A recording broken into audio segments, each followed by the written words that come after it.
Welcome to this Pattern Keeper tutorial. This video is around the various settings that are available within Pattern Keeper for you to configure. So when you are within a chart, you can see on the top left hand side there are two cogs. This is where all the settings are stored for that chart. So we'll just tap on that to go in there. So as you can see, there are a number of settings and we'll just go through them. So the first setting is whether you want to see your page breaks. So some people like to work by page, some people like to work across pages. So if I just zoom back to the main chart for a moment, we'll see that these thicker lines here, these are where the edges of the pages are, but we can take those away just by unticking the checkbox, and you can see they're now gone.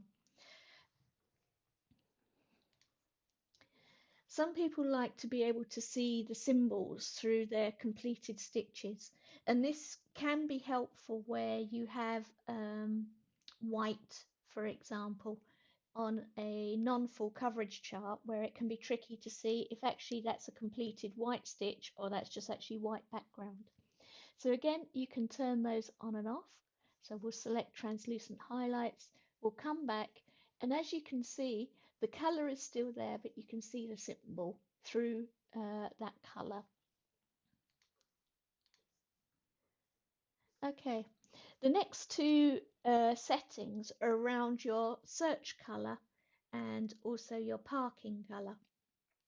So these are both configurable, and I like to configure them so that I've got a contrasting color to the majority of the chart. By default, the search color is this green, but if you tap on the color, you can select a new one. So either you can choose one of the predefined colors, and I like to use quite a strong fuchsia pink, or you can then go into custom and manually change that color to your preference. So once you've moved that to where you'd like it and you can see what color it will be, tap select, we can see that's changed. And if we go back, if I then search for a color, we'll search for this one, all my search highlights are now in this bright pink. The same can be done for your parking color. So if you park stitches, you can mark them on the chart and you can choose which color suits your needs again here in exactly the same way, either as a custom color or one of the existing colors. So if I go back and I select that symbol to park it, so I've selected it, I tap more and I can see my parking options. I will park it in the bottom left. So the triangle is now there showing the bottom left is where I've parked it and it's in my lovely lime green colour. Going back, we can now see there are settings for diagonal lines. So if you're a diagonal stitcher, you can put lines onto your chart to mark where your diagonals can go. Now, you choose your direction based on your preference for your diagonal lines, and also whether you're working in 10s or 20s. And again, you can assign your color. In this case, I'll just keep the color as is. So for those stitches who work on the diagonal, we can now see that there are diagonal lines on the chart to help guide. I'll just take those out again.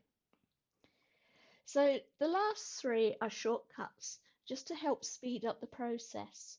And there are three shortcuts that can be configured. So the first one is related to being in move mode. When I'm in move mode, do I want to be able to double click or double tap on a stitch, a single symbol, and it do nothing or search and highlight? So I always like to have the search and highlight.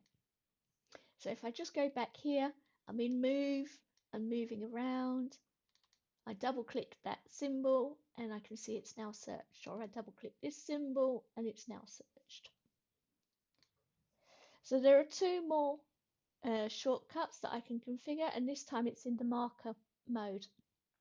So if I double click on a single stitch, what do I want it to do? Do I want to mark it as finished, or if it's already finished, as frogged, or do I want to mark it as a parked thread? And I can default which parked corner I put the parked thread in.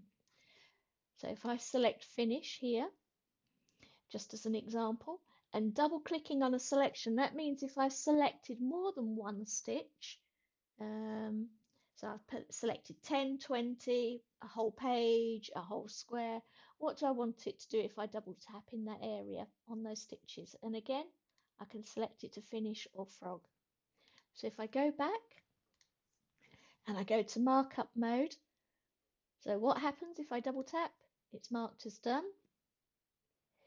If I long press and I select all the unfinished stitches in the square and then I double click on one, it's marked as done.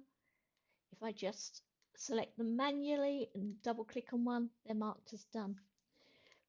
If I just change the parking one, so the single stitch, I'm going to park in the lower left corner, and I go back and I just double click on this single stitch, they're marked as parked.